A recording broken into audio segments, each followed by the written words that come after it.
অনেকেই প্রশ্ন করেন যে 1 লাখ টাকার আশেপাশে বর্তমান মার্কেটে কেমন পিসি বিল্ড করা যায়। পিসি বিল্ডের ইতিহাসে দুইবার আমরা দেখলাম যে দুইবারই দাম আকাশ পাতাল এলোমেলো হয়ে গেছিল। একবার হচ্ছে কোভিড টাইমে গ্রাফিক্স কার্ডের দাম 3 গুণ 4 গুণ হয়ে গেছিল।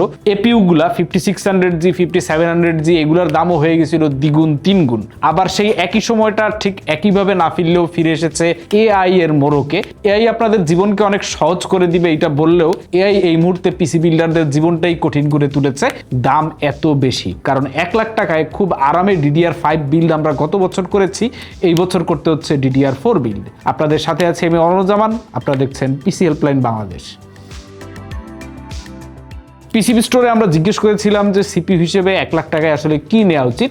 তারা বলল যে 5600 এর নিচে আসলে যাওয়াটা ঠিক হবে না। 5600 এর দাম হচ্ছে বর্তমান বাজারে 14,000 থেকে 14,500 টাকার আশেপাশে। তো সিচুয়েশন এতই খারাপ, এই সিপিইউটা এক সময় 10,000 টাকায় পাওয়া যাইত, সেটা এক সময়, এখন পাওয়া যাচ্ছে না। লাস্ট ফিউ মান্থস ধরে এটা 14,500 এবং DDR5 মেমোরির দাম এবং অ্যাভেলেবিলিটি দুইটাই যদি আরো কম 6 মাস বা 1 বছর থাকে তাহলে DDR4 এর এই কম্পোনেন্টগুলোর দাম আরো বেড়ে যাওয়ার সম্ভাবনা আছে। তো এর সাথে মাদারবোর্ড হিসেবে আমরা অনেকগুলোই আমরা নিতে পারতাম। 550 বোর্ডগুলো নিলে পরে আইডিয়াল হয়। 550 মধ্যে আপনার NVMe স্লট থেকে শুরু করে VRAM ফেজ আপডেটেড চিপসেট সবই আছে, কিন্তু 550 এর দাম একটু বেশি। মাদারবোর্ড হিসেবে আমরা ব্যবহার করতেছি MSI B550MA Pro, দাম হচ্ছে 10,500 টাকা। এখন এইখানে যদি আমরা একটা B450 মাদারবোর্ড তাইলে সেইটার দাম হইতো গিয়ে আপনার অ্যারাউন্ড 7,500 টাকার, কিছু কম কিছু বেশি বিভিন্ন ব্র্যান্ড এবং বোর্ড ভেদে। 450 বোর্ডে NVMe স্লট হচ্ছে Zen 3 আর 550 বোর্ডে গেলে পরে আপনি Zen 4 পাচ্ছেন। তো এই সুবিধা আমরা নিতে পারবো কিনা এটা নিয়ে অবশ্য কথা আছে, কারণ Zen 3 আর Zen 4 SSD দুইটার দামই আকাশচুম্বী। যাই হোক, 550 বোর্ড অনেকগুলোই বাজারে আছে, গিগাবাইটের আছে, Asus এর আছে, যেটা আপনার ফিচার অনুযায়ী আপনার কাছে বেস্ট সুইটেবল মনে হয় সেটা নিতে পারেন। আমরা ব্যবহার করতেছি MSI B550MA Pro 10,500।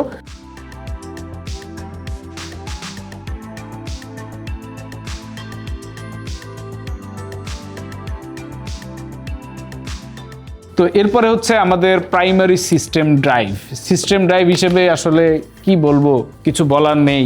আছে হাতে OCPC MFL 300 512GB 10,500 টাকা মাত্র। এটা একটা Zen 3 SSD। এইখানে যদি আপনি একটা Zen 4 500GB অ্যাড করেন তাইলে আপনার কপাল ভালো হইলে 12 12.5-তে আপনি পাইতেও পারেন মার্কেটে। তো পাইলে পরে কিছু ক্ষেত্রে অবশ্য DRAM সহ Corsair এর Pro একটা SSD পাওয়া যায়, এইটা আপনার যদি পাওয়া যায় 12-13-তে DRAM সহ, ওইটা নিতে পারলে বেস্ট। আর না পারলে পরে আপনার Zen 4 SSD যেগুলো DRAM নাই সেগুলা, আর তাও না পারলে পরে বাজেট টানাটানি হইলে Zen 3 SSD। আরেকটা SSD অবশ্য আপনার পাইতে পারেন, সেটা হচ্ছে ওয়েস্টার্ন ডিজিটালের SN350। আপনার ওইটার 480GB দাম হচ্ছে 9,500 টাকার মতো। তো ওইটাও একটা ভালো অপশন হইতে পারে।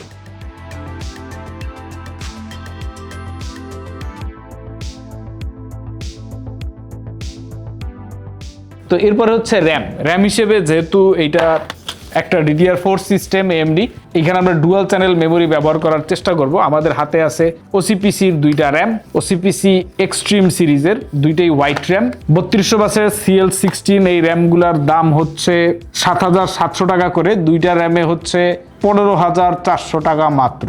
এক আমলে এই র্যাম কিনতে লাগতো 5,000 টাকার মতো ম্যাক্স। এখন DDR4 র্যাম বাজারে পুরানো স্টকের কিছু পাওয়া যায়, যেগুলা 6,000 টাকার আশেপাশে, 6-7 এই রেঞ্জেও পাওয়া পসিবল। আপনারা যখন কিনবেন তখন একটু মার্কেটে ঘাটাঘাটি আলোচনা করে নিতে পারেন।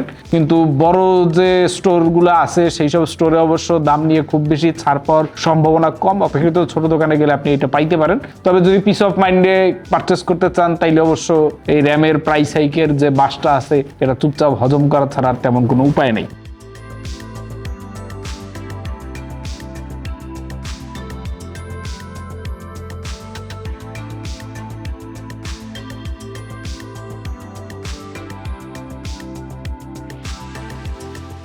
তো এরপরে হচ্ছে কেস।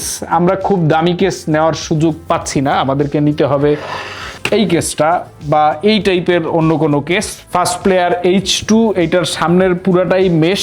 আমরা ফ্যান দেখতে পাইতেছি টোটাল 4টা আছে। এই 4টা ফ্যানই ARGB, একটা ARGB হেডার আছে এবং ফরচুনেটলি আমাদের মাদারবোর্ডেও ARGB হেডার আছে। যাদের আর কি এই ধরনের বক্সি টাইপ কেস পছন্দ, ফিশ ট্যাঙ্কের বাইরে কিছু চান, তাদের ভালো লাগতে পারে।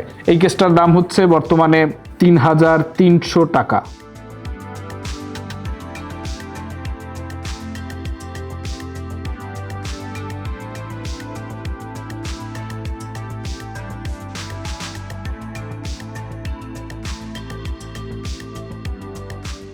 পাওয়ার সাপ্লাই হিসেবে আমরা ব্যবহার করতেছি ফার্স্ট প্লেয়ার ডিকে 550 ওয়াটের পাওয়ার সাপ্লাই। এইটার দাম হচ্ছে 5,000 টাকার মতো।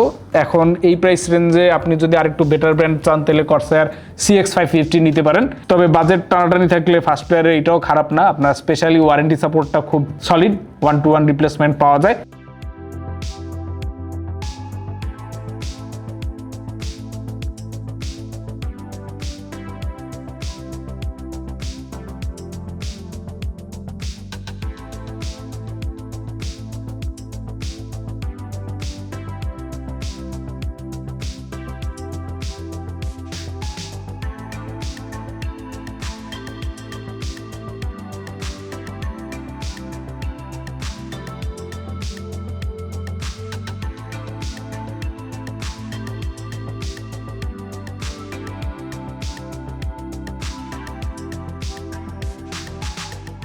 তো এরপরে রইল বাকি আমাদের গ্রাফিক্স কার্ড যখনই আমরা Zen 4 মাদারবোর্ড গুলায় ব্যবহার করব, মানে PCIe Zen 4, সেইখানে আপনার কিছুটা পেনাল্টি পাওয়াই লাগবে। এই পেনাল্টিটা আসলে না খায় কোনো উপায় নাই।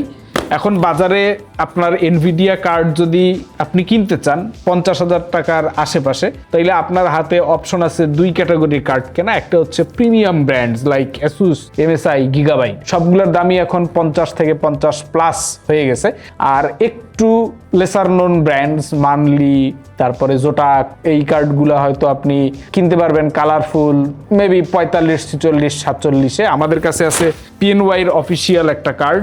অফিসিয়ালগুলো আবার গ্লোবাল ব্র্যান্ডের স্টিকার থাকার কথা। এই স্টিকার কই, যেমন এইখানে একটা হলোগ্রাম দেওয়া আছে গ্লোবাল ব্র্যান্ডের।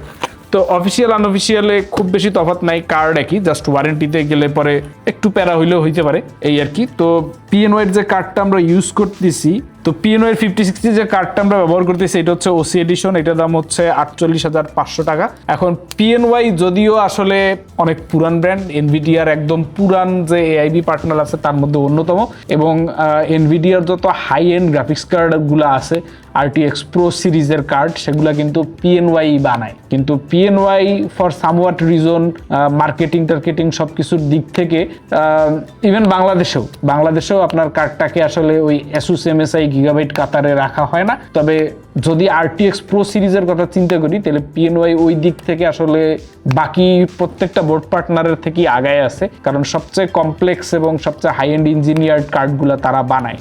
তো এই হচ্ছে PNY এর কার্ড। তবে এখানে আপনার বাজেট যেহেতু মেইন কথা, আপনি মানলে নিতে পারেন, আপনি কালারফুল নিতে পারেন, আপনি যেটা কমে পাবেন সেটাই নিতে হবে, এছাড়া কোনো অপশন নাই।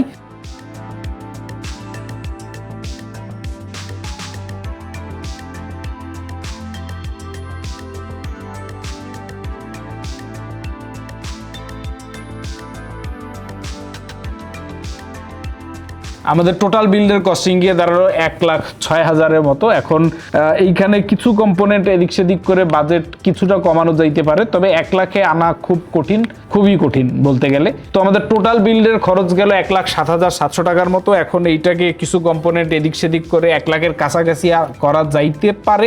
র্যাম একটা কমায় দিলে 1 লাখের নিচে আনা পসিবল, কিন্তু এর থেকে খুব বেটার কিছু এই মুহূর্তে বিল্ড করা ডিফিকাল্ট। আপনারা 1 লাখ টাকা যাদের বাজেট তারা এইটা কনসিডার করতে পারেন, আর যাদের বাজেট আর একটু বেশি 1,20,000 থেকে 1,50,000 তাদের জন্য সামনে আরেকটা বিল্ড গাইড করার ইচ্ছা আছে। তো এই ছিল আজকের ভিডিও, দেখা হবে পরে কোনো ভিডিওতে। সেই পর্যন্ত আল্লাহ হাফেজ। চলুন কিছু বিরল দেখে আসি।